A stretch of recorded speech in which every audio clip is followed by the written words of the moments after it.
তাকে আন্দোলন সংগ্রামে আমরা অনেক পেয়েছি।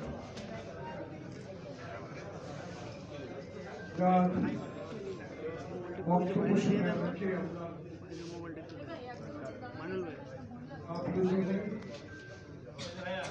যিনি কয়েকবারই শহীদ জিয়ার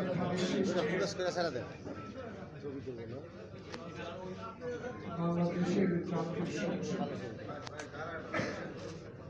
সাহসের সহিত কথা বলার সুযোগ হয়েছে। প্রিয় সহযোদ্ধা,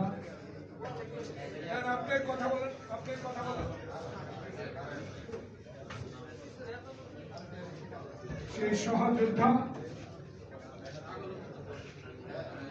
বিপ্লবী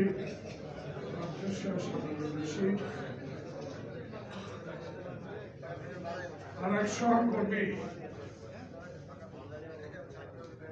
আমাদের যুব দলের সাবেক সভাপতি ছিলেন, মহানগরেরও দায়িত্ব পালন করেছে।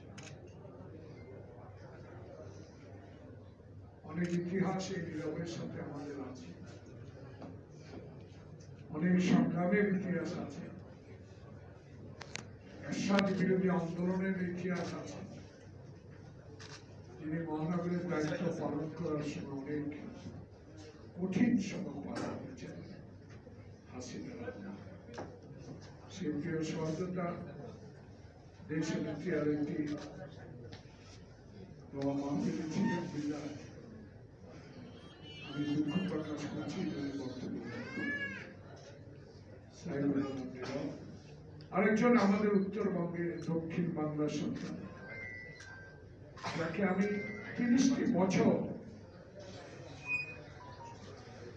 এই জাতির বিবেকে পার্লামেন্টের বাইরে এবং ভিতরে হাসিনা বিরোধী আন্দোলনের জন্য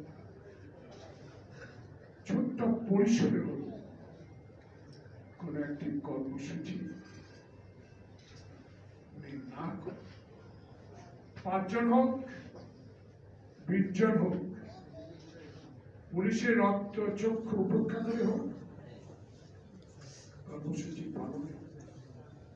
আমার মনে পড়ে জিসাসের রানা, আল্লাহ পাক নিয়ে গেছেন নাকি 15 আগস্ট 2008 সালে নির্বাচন মাত্র শেষ হলো, এখন আমরা পার্লামেন্টের শপথ